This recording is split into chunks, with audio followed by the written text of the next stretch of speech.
안녕하세요. 오늘도 영화를 가지고 우리가 문화의 복음화와 관련된 이야기를 나눠볼 텐데요. 오늘 선정한 영화는 몬테크리스토 백작이고요. 그리고 이 영화를 적극 권해주신 건 바로 신부님이시죠. 네, 그렇습니다. 네. 신부님 소개하실래요? 저요? 네. 저는 지금 현재 서울 대교구 상봉동 성당 주임 신부로 있는 김민수 이냐시오 신부입니다. 신부님 전공이 원래 미디어 전공이시잖아요. 그렇죠. 전공이 미디어고요. 본당에서 문화 사목, 문화의 복음화 여기에 중점을 두고서 사목을 해온 사제입니다. 그래서 미디어 전공을 하셨기 때문에 박사를 미디어로 하셨기 때문에 사실은 굉장히 전공 이야기를 하고 있는 거다라고 이렇게 얘기할 수 있겠습니다. 이 몬테크리스토 백장은 19세기 프랑스를 중심으로 이루어진 복수극이라서 사실은 엄청 이야기가 길고 그 안에 굉장히 촘촘한 이야기들이 많은데 요거를 이제 3시간짜리 물론 엄청 지루하긴 합니다. 3시간에서 딱 2분 빠지더라고요. 근데 이 영화가 프랑스에서는 칸 영화제에서 12분간 기립박수를 받았대요. 근데 우리나라에서는 메가박스에서 29,000명의 관객을 모으고 끝났어요. 이 차이는 도대체 뭘까요?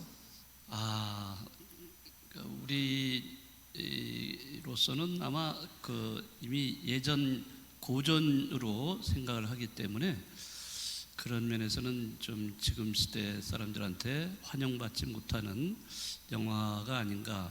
그런 이제 사실은 고전을 가지고 다른 영화지만은 그 내용적인 면에서는 우리 현대인들에게 줄 수 있는 많은 교훈들이 있는데 이제 그런 것까지는 이제 생각을 하지는 않았겠죠. 네, 너무 교훈을 강조하다 보니 우리나라는 관객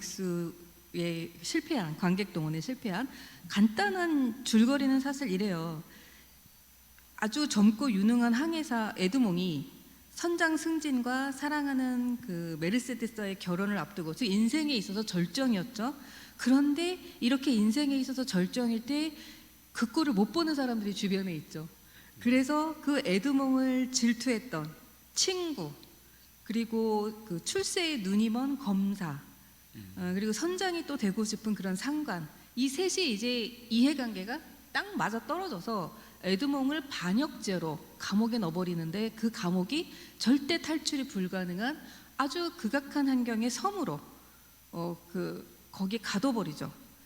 그런데 14년 동안 절망에 빠져있던 에드몽에게 마침 파리아 신부라는 진짜 판타지예요. 여기서는 그 천사 같은 신부님이 나타나서 온갖 교양을 다 전수해주고, 그리고서는 심지어 그러니까 몬테크리스토 섬이 있는 거죠. 원래 섬, 그 섬에 어마어마한 보물이 있다라는 얘기까지 해주고, 그리고 탈출할 수 있다라는 희망까지 줘요. 그런데 막상 그 신부님은 돌아가시죠. 그리고 돌아가시고 나니까 드디어 탈출할 수 있는 방법이 생겨요. 그게 뭐냐?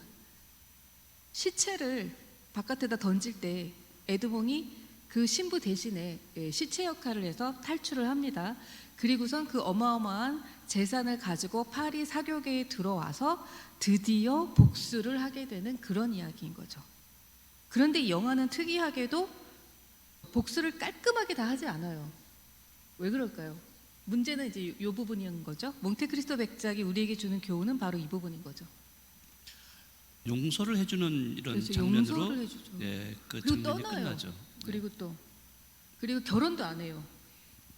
그랬을 때 신부님은 복수에 대해서 어떻게, 우리가 신앙인이다 보니까 막 복수해라 이거는 조금 아닐 거 아니에요. 그렇죠. 어떻게 해야 될까요? 복수하고 싶은데 어떻게 해야 될까요? 사실 굉장히 어려운 문제죠. 우리가 살아가면서 제일 어려운 것 중에 하나는 남을 용서하는 거죠. 그런데 사실 그 원수를 용서한다는 것이 쉬운 일은 아니죠. 쉬운 일이 아니죠. 가장 어려운 것 중에 하나인데, 그러나 그럼에도 불구하고 우리 신자들은 성경에서 말씀하셨지만은 예수님께서 원수를 사랑하라, 원수를 위해서 기도를 하라, 라고까지도 이렇게 말씀을 하시죠. 예, 그런 면에서 그리스도교는 이제 용서의 종교라고도 할 수 있는데요. 예, 사랑의 종교이지만 동시에 용서의 종교다.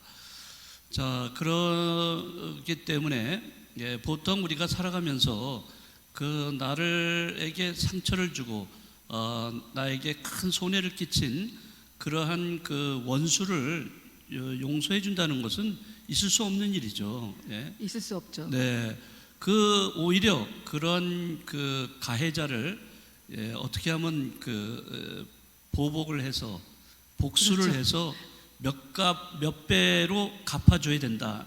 이런 것이 보통 사람들이 생각하는 그런 그 현상인데요. 인과응보를 실현하고 싶어하는 욕망이 있죠, 우리에게. 네네.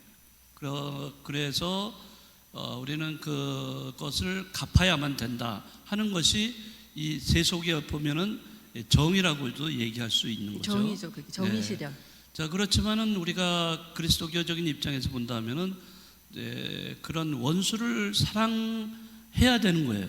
네? 용서를 하고 원수마저도 사랑해야 되는 이런 입장에 놓인 사람들이 바로 그리스도인이에요.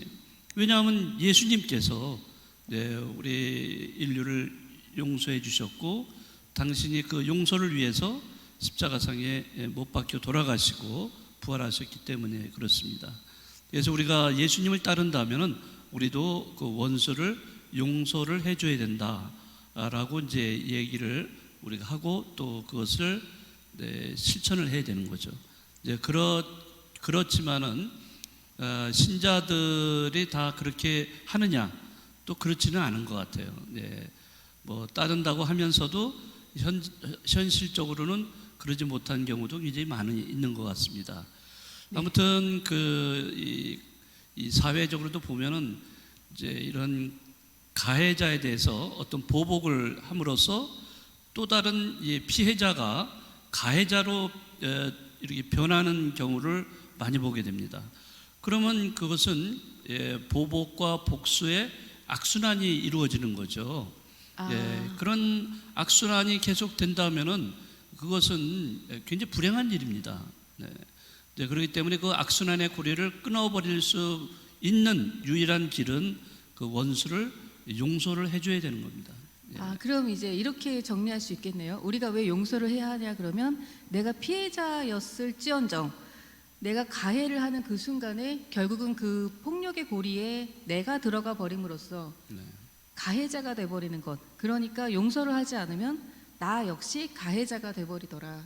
그렇죠. 예. 내가 그렇게 가해자가 된다면은 그것은 굉장히 큰 또 폭력이 또 이루어지게 되는 거죠. 괜히 복수하다가 나 가해자 되더라.